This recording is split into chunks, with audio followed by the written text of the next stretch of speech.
Hello dear students, defence education academy से मैं M S Dagar आपका फिर से बहुत बहुत स्वागत करता हूं हमारी ऑनलाइन क्लासेस में। आज जो क्लास है आपके सामने टॉपिक उसका लिखा हुआ है और आप जो वीडियो पीछे दिख रहा है ना उससे आपको क्लियर भी हो रहा होगा कि हमारी जो क्लास है आज इस टॉपिक से होने वाली है। जी हाँ, आपने राइट गेस किया, क्रॉप प्रोडक्शन एंड मैनेजमेंट। किस तरह से फसलें उगाई जाती हैं, ज़मीन की तैयारी से लेकर और स्टोरेज तक का जो सारा काम होता है क्रॉप प्रोडक्शन में, उसके बारे में आपको समझाऊंगा। जो स्टोरेज होता है that is called management. Storage किया जाता है फूड को या फिर जो भी आपकी क्रॉप होती है काटने के हार्वेस्टिंग के बाद वो मैनेजमेंट में आ जाता है। वो सारी चीज़ें आज क्लियर करूंगा इस क्लास में। बस आपको एक काम करना है, बने रहना है क्लास में। बहुत ज़्यादा बड़ी क्लास नहीं है, आप 20 से 25 मिनट खर्च करेंगे और पूरा टॉपिक समझ लेंगे। ये वही टॉपिक हैं जो आप स्कूल में क्लास में पढ़ते हो और आप कई कई क्लास अटेंड करने के बाद भी क्लियर नहीं कर पाते, लेकिन यहाँ मैं 20 से 25 मिनट में ऐसे क्लियर करा दूंगा इस टॉपिक को, आप भूलने वाले नहीं हैं। बस आपको एक काम करना है, कंटिन्यू करना है वीडियो को लास्ट तक। ओके, चलिए क्लास स्टार्ट करते हैं। सबसे पहले जो हम जानने वाले हैं ना, इस टॉपिक में हमें कवर क्या क्या करना है, कौन कौन सी चीज़ें हम इसमें पढ़ने वाले हैं। सबसे पहले इंपॉर्टेंस ऑफ एग्रीकल्चर। एग्रीकल्चर का इंपॉर्टेंस क्या है हमारी लाइफ में वो जानेंगे। Basic agriculture practices means agriculture का स्टार्टिंग का पॉइंट से लेकर step by step last point तक जाएंगे, कहाँ तक एग्रीकल्चर या क्रॉप प्रोडक्शन होता है। क्रॉप को डिफाइन किया जाएगा, what is crop, definition of crop जानेंगे आप। अंडरस्टैंड डिफरेंट बिटवीन, किस किस के बीच में डिफरेंट आपको देखने को मिलेगा यहाँ पर। अंडरस्टैंड डिफरेंट एग्रीकल्चर इम्प्लीमेंट्स, अलग अलग एग्रीकल्चर जो इम्प्लीमेंट्स हैं उनके बारे में आपको जानने मिलेगा। उसमें बहुत ट्रेडिशनल एंड मॉडर्न, यानी कि जो बहुत पुराने समय में एग्रीकल्चर जब किया जाता था तो किस टेक्निक से किया जाता था, और आज मॉडर्न टाइम में उसमें क्या चेंज आया है, क्या नई चीज़ें टेक्नोलॉजी में हमें देखने को मिल रही हैं जो एग्रीकल्चर से रिलेटेड है। इसके अलावा advantages of using seed drill.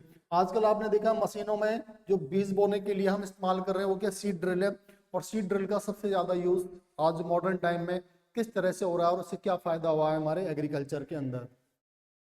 Differentiate between manure and fertiliser. Manure और फर्टिलाइजर को डिफ्रेंशिएट करेंगे, मैन्योर एंड फर्टिलाइजर को डिफ्रेंशिएट करेंगे, दोनों में क्या अंतर होता है। इरिगेशन टेक्निक्स, सिंचाई की टेक्निक्स के बारे में बात करेंगे। वीडिंग टेक्निक्स, जो खरपतवार हो जाता है, आलतू फालतू के पौधे हो जाते हैं, उनको खेती से कैसे अलग किया जाता है और उसको वीडिंग करने के हमें फायदे एडवांटेजेस क्या होते हैं उसकी चर्चा करेंगे। Importance of storage and storage technique animal husbandry.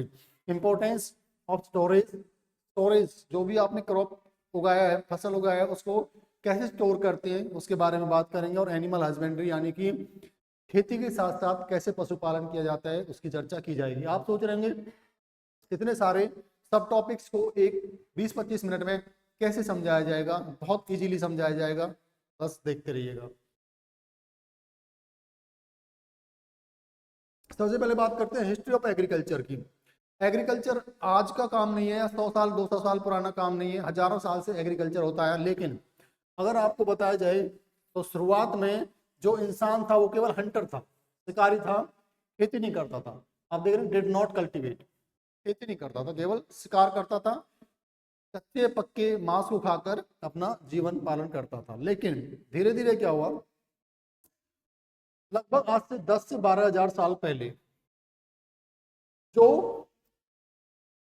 Midst part हो गया हमारे उसका एरा का, उसमें China, Egypt and central America, ये वो एरियाज पाए गए हैं जहां पर खेती के साइन मिले, खेती की जाती थी जहां पर शुरुआत में।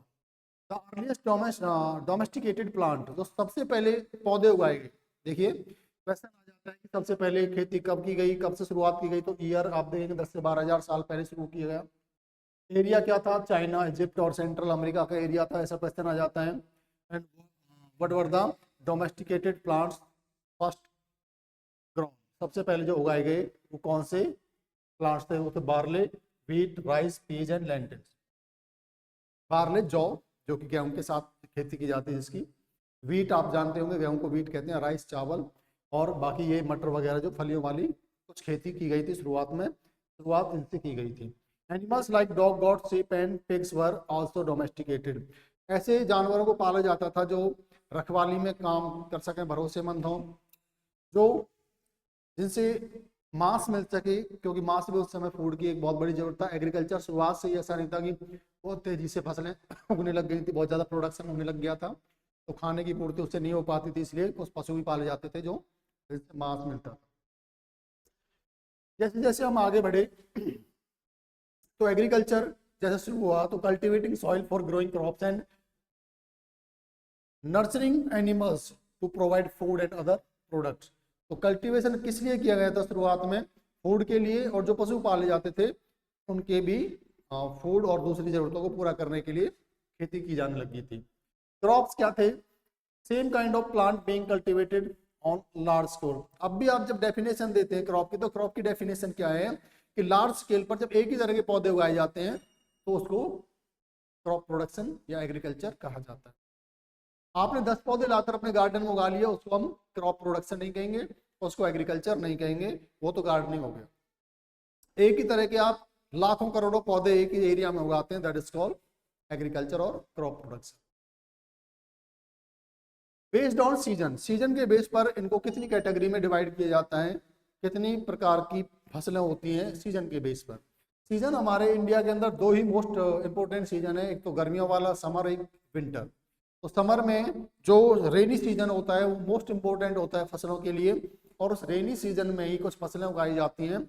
उन फसलों का नाम देखिए आपके सामने लिखा हुआ है, और एक तरफ सर्दियों वाली फसलें आपके सामने लिखी हुई हैं, आपको नाम याद रखनी है उनके, खरीफ और रबी की फसलें। खरीफ की जो फसल है वो रेनी सीजन में उगाई जाती है, यानी गर्मियों के सीजन में उगाई जाती है, यानी कि इसका उगाने का जो समय होता है अक्सर वो जून से जुलाई का महीना होता है, और इनके हार्वेस्टिंग का समय अक्टूबर का होता है।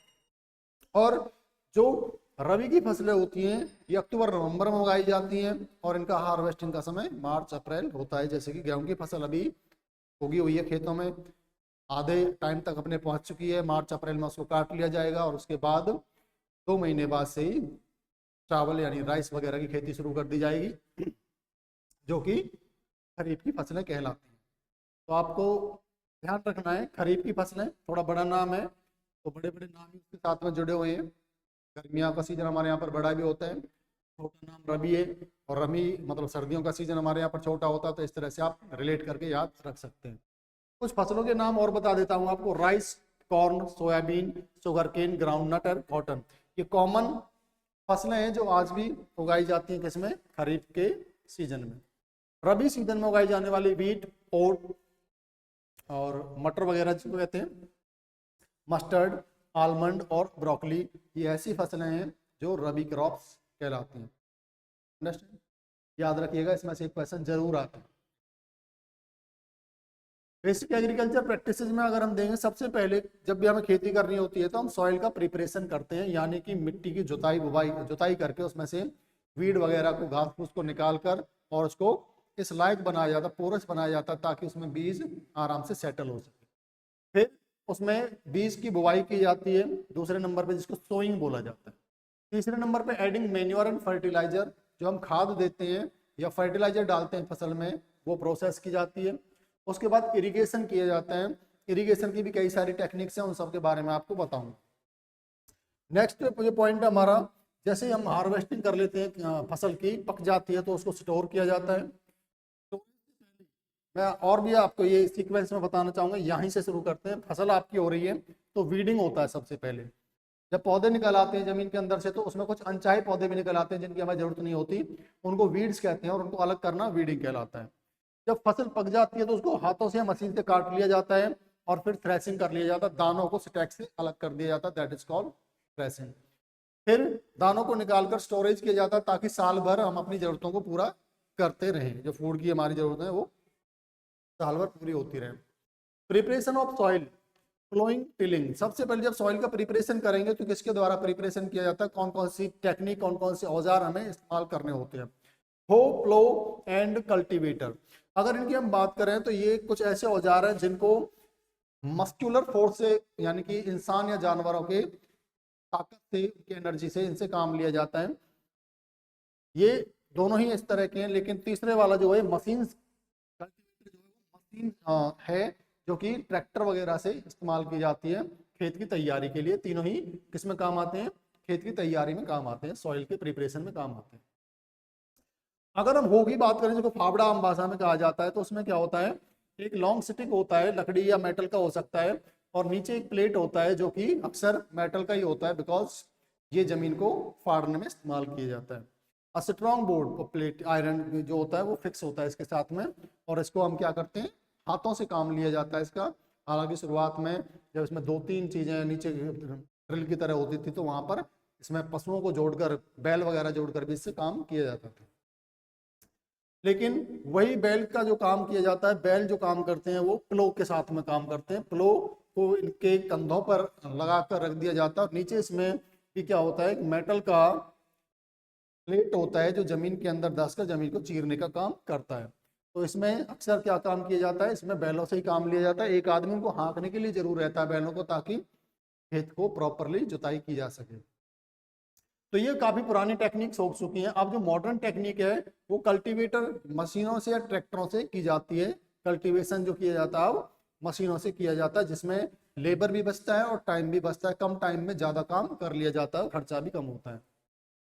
इसके आगे हम देखेंगे प्लोइंग। प्लोइंग में आप देख पा रहे हैं, हम अभी प्लोइंग की बात कर रहे हैं। प्लोइंग तो हो गया, टिलिंग की बात करते हैं। टिलिंग में क्या होता है कि बार बार प्लो करने से खेत को, अगर हम कल्टीवेटर, हैरो, इस तरह की मशीनों का इस्तेमाल करते हैं, तो कुछ मिट्टी डिस्प्लेस हो जाती है, और डिस्प्लेसमेंट की वजह से क्या होता है, उबड़ खाबड़ हो जाती है, ऊंची नीची हो जाती है, जिससे इरिगेशन में दिक्कत आती है। इरिगेशन के टाइम पे परेशानी होती है, तो उस परेशानी को दूर करने के लिए टिलिंग की जाती है, यानी कि खेत को समतल किया जाता है, बराबर समान किया जाता है मिट्टी को। That is called tilling. दोबारा से बता देता हूँ, the process of levelling the soil. Soil को लेवल करने का जो टेक्निक है, जो तरीका है, उसी को टिलिंग बोला जाता है। आप देख भी पा रहे होंगे पिक्चर में, यहाँ पर एक ट्रैक्टर के साथ में मशीन जोड़कर टिलिंग किया जा रहा है। इसके अलावा कुछ हाथ से चलाई जाने वाली मशीनें भी होती हैं, उनसे भी टिलिंग का काम लिया जाता है। Advantages of ploughing. प्लोइंग के एडवांटेज क्या होते हैं? जब हम क्रॉप प्रोडक्शन कर रहे होते हैं, तो उसमें प्लोइंग के क्या क्या एडवांटेजेस हैं? प्लोइंग मेक सॉइल लूज, मिट्टी को लूज करता है, ताकि उसमें दाना यानी कि बीज, सीड जो है इजीली सेटल हो सके। In loose soil roots and can penetrate easily, आसानी से जो रूट्स होती हैं पौधों की, वो पेनिट्रेट कर सकती हैं, अपना रास्ता बना सकती हैं। Loose soil promote aeration and promote growth of friendly microbes. जो फ्रेंडली माइक्रोब है किसानों के, उनका भी, उनकी बढ़ोतरी होती है इसी वजह से। और जो एरेशन है, यानी कि एयर मिलता है मिट्टी को, वो बहुत जरूरी चीज है। Loose soil promotes percolation of water, इससे पर्क्यूलेशन ऑफ वाटर भी इंक्रीज हो जाता है। Ploughing uproots unwanted plants already growing in the field. अगर किसी खेत को खाली छोड़ दिया गया है, तो उसमें क्या होता है, कुछ अनवांटेड पौधे उगाते हैं, तो उन पौधों को खत्म करने के लिए भी प्लोइंग किया जाता है। Ploughing mixes of the manure and decomposing organic matter. जो ऑर्गेनिक मैटर होता है, खाद वगैरह होता है, उसको, या ह्यूमस होता है, उसको मिट्टी में मिलाने का काम भी प्लोइंग से हो जाता है। तो ये सभी एडवांटेजेस थे प्लोइंग के। इसके बाद सोइंग की बात करते हैं। जब बीज बोया जाता है, तो उसके भी आधुनिक टेक्निक और पुरानी टेक्निक्स में हम फर्क देखते हैं। यहाँ पर पुरानी टेक्निक का इस्तेमाल किया जाता है, ट्रेडिशनल टूल इस्तेमाल किए जा रहे हैं पुराने समय पर, जहां पर एक हल्के साथ में एक फनल लगाकर उसमें बीज डाला जा रहा है हाथ से। ये काफी लंबी प्रोसेस है, मतलब काफी टाइम इसमें लगता था बुवाई करते समय। लेकिन आजकल हम सीड ड्रिल का इस्तेमाल कर रहे हैं, जिससे बहुत कम समय में बहुत ज्यादा एरिया की बुवाई कर दी जाती है, और मेहनत भी कम लगती है, यानी लेबर भी कम लगता है। तो दोनों ही यहाँ पर हमारे लिए एडवांटेज हो गए, टाइम भी बच गया और परिश्रम भी कम हुआ। सोइंग हाथ से भी किया जाता था, जहां पर बीजों को स्कैटर किया जाता था, ऐसे मुट्ठी में भर के फेंक दिया जाता था, लगातार इस तरह से पूरे एरिया जिसको हमें बुवाई करनी, सब में इसी तरह से स्कैटर किया जाता था। और ये टेक्निक कहलाती थी ब्रॉडकास्टिंग। ये ब्रॉडकास्टिंग है। ब्रॉडकास्टिंग में क्या किया जाता है, स्कैटर किया जाता है through hands. Traditional seed drill, जो पुराने समय पे सीड ड्रिल थी, वो अभी मैंने आपको दिखाया किस तरह से काम करती थी। हल के पीछे 2 आदमी होते थे, एक हल को चलाने वाला, एक बीज डालने वाला, जिसके पास फनेल होता था, फनेल में लगातार बीज डालता जाता था, और वही आगे बुआई करता जाता था।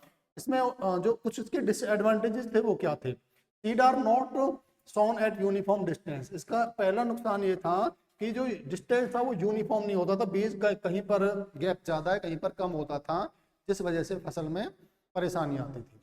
Seeds are not covered with soil, जो बीज थे वो अच्छी तरह कवर नहीं हो पाते थे मिट्टी से, जिसकी वजह से कम बीज उग पाते थे। Instantly so it could not eaten by birds, पक्षियों द्वारा खा लिया जाता था अगर बाहर रह जाते थे मिट्टी के। It are not found at equal depth, गहराई भी पूरी सबको बराबर नहीं मिल पाती थी। It takes lots of time and labour, और इसमें टाइम और लेबर तो ज़्यादा लगता ही था। तो ये टेक्निक इस तरह से उस समय जो ट्रेडिशनली की जाती थी तो कहीं ना कहीं उसकी हानियां थी। इस पर हमने निजात पाया और नई मशीनों से इस्तेमाल किया, सीड ड्रिल का इस्तेमाल किया, तो टाइम और पैसा दोनों बच गए। मॉडर्न सीड ड्रिल इस तरह से काम करती है, देखिए इसमें क्या होता था, seed drill so the seed at the proper seedling rate of depth, इसमें गहराई बराबर होती है और दानों की दूरी भी लगभग बराबर होती है, यानी कि बीजों की दूरी बराबर होती है। Ensuring that the seeds are covered by soil, और ये ज्यादातर क्या करते हैं, सॉइल से सीड्स को कवर करते हैं ताकि पक्षी उसको ना छू सकें।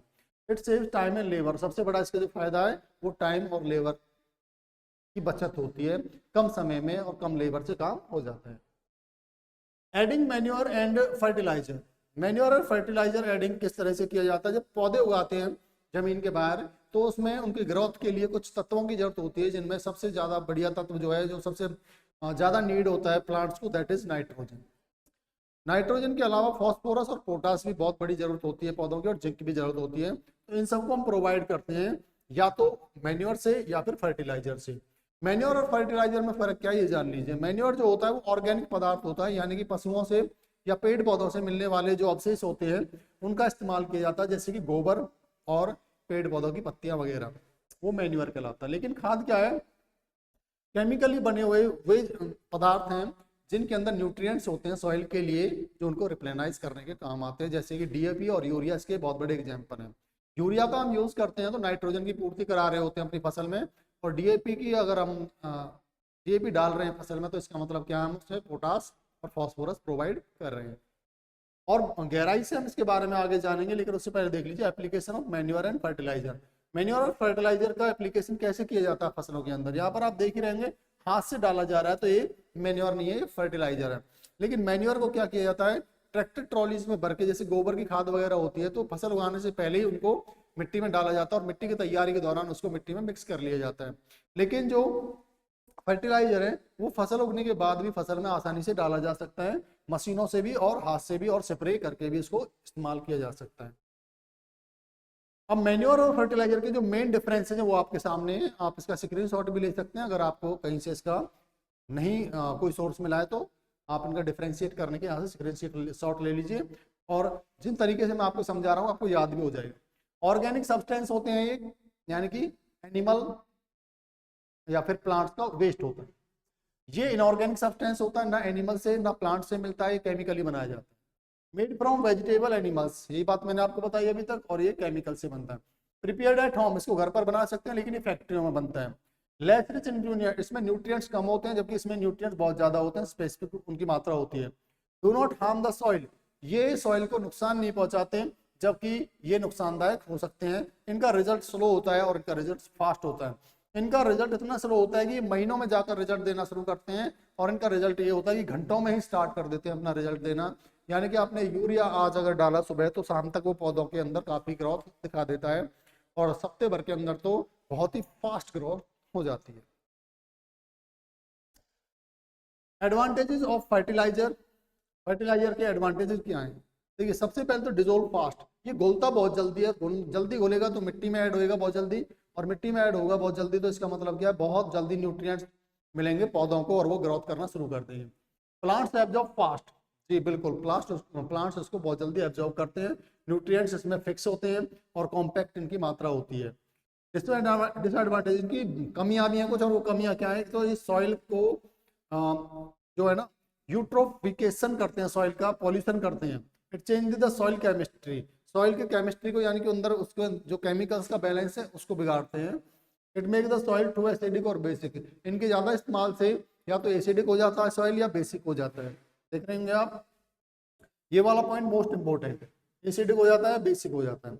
To kill soil organism, soil के अंदर जो ऑर्गेनिज्म होते हैं, जो अर्थवॉर्म होते हैं, जो कि किसान के फ्रेंड्स कहलाते हैं, उनको एक किल करते हैं, तो ये भी एक बहुत बड़ा नुकसान है इसका। It reduces the soil porosity, porosity को कम कर देते हैं, यानी कि जो पोरस होती है ना मिट्टी, जो जिसकी एरेशन और वाटर को अपने अंदर कैपेबिलिटी जो होती है उसकी वो कम हो जाती है।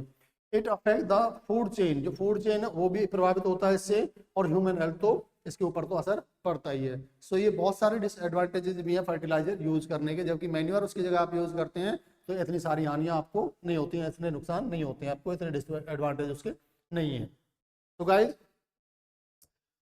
क्योंकि ये बहुत बड़ा टॉपिक है, एक ही दिन में कवर करेंगे तो आप सारा सीख नहीं पाएंगे, धीरे धीरे करके आपको इसको सीखना है। आज के लिए बस इतना ही, अगली क्लास में इसका दूसरा पार्ट लेकर आपसे मिलेंगे। लेकिन आपसे उम्मीद करता हूँ कि जैसा आज आपने सीखा है ना, इसी क्यूरियोसिटी के साथ आप आगे भी इस क्लास से बने रहेंगे, कोशिश करेंगे आगे भी, ताकि चैप्टर आपका पूरा हो जाए, आपका टॉपिक आपको पूरी तरह से लर्न हो जाए। उसी कड़ी में आप आगे फिर से जुड़ जाएंगे क्लास के साथ में। तो गाइस तब तक एक काम जरूर कीजिए, वीडियो को लाइक शेयर करते रहिए और चैनल को सब्सक्राइब कर दीजिए। Thank you very much.